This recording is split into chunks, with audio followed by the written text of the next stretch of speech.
ایک بندے کی جھونپڑی تھی سرکنڈے کی بنی ہوئی۔ ایک ہاتھی والا کہیں سے آ گیا۔ ہاتھی والے نے اس جھونپڑی والے سے کہا کہ میں آپ سے دوستی کرنا چاہتا ہوں۔ اس نے کہا کہ جی میں تو نہیں کر سکتا۔ کیوں؟ اس نے کہا کہ آپ تو ہاتھی والے ہیں، ہاتھی لے کر آئیں گے اور میری جھونپڑی میں تو ہاتھی آ نہیں سکتا۔ تو ہاتھی والا مسکرایا اور کہنے لگا کہ بس تم ہاں کر دو، میں تمہاری جھونپڑی کو بھی محل بنا دوں گا۔ سوچئے جہاں ہاتھی آ جاتا ہے، اگر ہاتھی والا محبت کے اقرار کرنے پر اس کی جھونپڑی کو محل بنا سکتا ہے، بالکل یہی معاملہ پروردگار نے قرآن پاک میں فرما دیا۔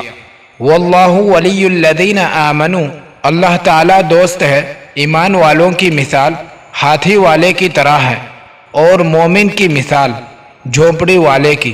اب اگر مومن ہاں کہہ دے، اللہ تعالیٰ آپ سے دوستی کرنا چاہتے ہیں، ہم بھی اس دوستی پر لبیک کہنا چاہتے ہیں، تو آپ پروردگار ہماری جھونپڑی کو محل خود بنا دیں گے اور محبت کے آداب خود سکھا کر ہمیں اپنی محبت کی نعمت خود عطا فرما دیں گے۔ تو بڑے کی طرف سے محبت کا اشارہ ہے، واللہ ولی الذین آمنوا۔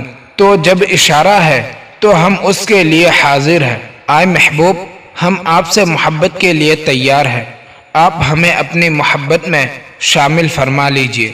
دنیا کی محفلوں سے اکتا گیا ہوں یا رب، دنیا کی محفلوں سے اکتا گیا ہوں یا رب، کیا لطف انجمن کا جب دل بجھ گیا۔ ایسے خوبصورت واقعات اور خوبصورت مضامین سننے کے لیے ہمارے چینل فیجر IYI کو سبسکرائب کریں تاکہ نئے آنے والے ویڈیوز سب سے پہلے آپ تک پہنچے۔